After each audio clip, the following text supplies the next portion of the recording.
So what is up, guys? This is Jared Spalding here, and today I'll be doing a video you could kind of consider a follow-up to my video about is silver stacking age and gender bias, but that was more about, is there just a bias on the community as a whole and what people think about themselves even. And today, though, I'm going to be getting a little bit more specific into the age category of the question when asking, when is too old to invest in silver, and honestly, I'm not going to be saying you have to be like 20 to get in silver investing, but I do, and I know a lot of people, don't really want to think that it's possible. Like, you should be, any age you should be able to do something, but the problem with silver for that is, it's the type of thing where it takes a lot of patience and a lot of time. While some people might tell you that it's okay to be a short-term investor, buy and sell in a year, chances are it's not going to work, and let me just explain why here. So, I'm not saying, like, if you're 50 years old, that's one thing, but what if someone who's like 85 wants to get into silver investing? If they said, I want to get into silver investing right now, and the price is low, I've heard about all these people jumping on it, and I want to jump on it myself. Well, let's just look at, another scenario where that could have happened back in April of 2014, let's say, alright?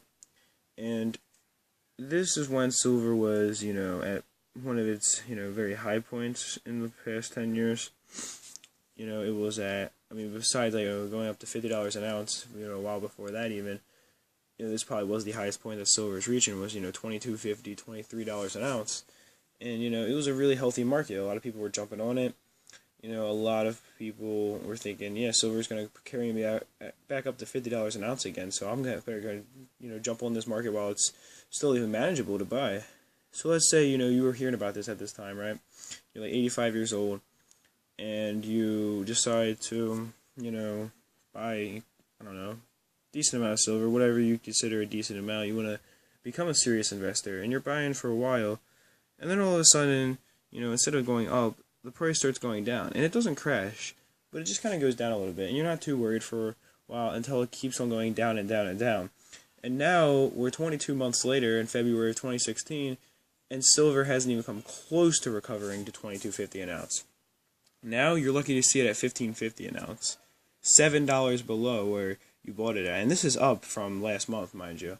So you basically just watched all your money go down and down and down, as and I know it's kind of a sad thing to say, but your chances are at this point would have been like 87 years old, and who knows how much longer you're going to live at. Even if you're really healthy, the older you get, the more of a chance you have of randomly passing away from whatever, whether it be a disease or just something random that happens. That can happen to any person, but the older you get, the more likely it becomes, as the cells are more and more likely to have an error, maybe give you cancer, or you're more likely to catch a disease because you've been exposed to it for so much longer than someone who's like 20 years old.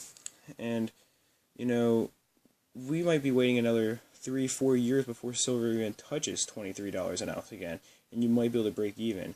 And at this point, was it really worth it to spend the last 5 years of your life with this huge debt hanging over your head?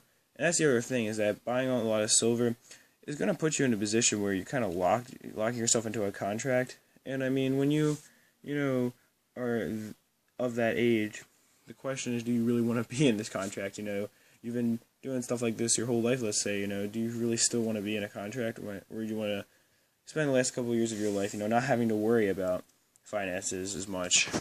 So, that's not to say that you couldn't get into silver investing, but I personally just wouldn't recommend it. There are other things I would recommend for someone who's a lot older, maybe stock market.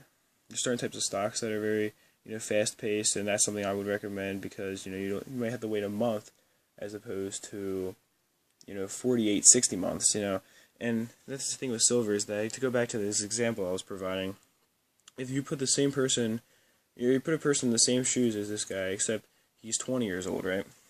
So he's 22 by the time the silver is at the point where we're supposed to be at right now, 2016. He can afford to wait 10 more years to see silver, be at possibly 35, 40 an ounce. He could wait 20 more years if he wanted to. He can wait a much longer time than someone who's significantly older than him. And I know we are making a lot of medical advances, but unless something were to happen to, somebody who was in like their early 20s investing, like something major, and something usually, you know, not in like a natural cause, but whether it be a car accident or something like that, you know, they're probably going to outlive someone in their 80s, you know, naturally at least. So that's just what you really have to look at. Silver is a very slow market.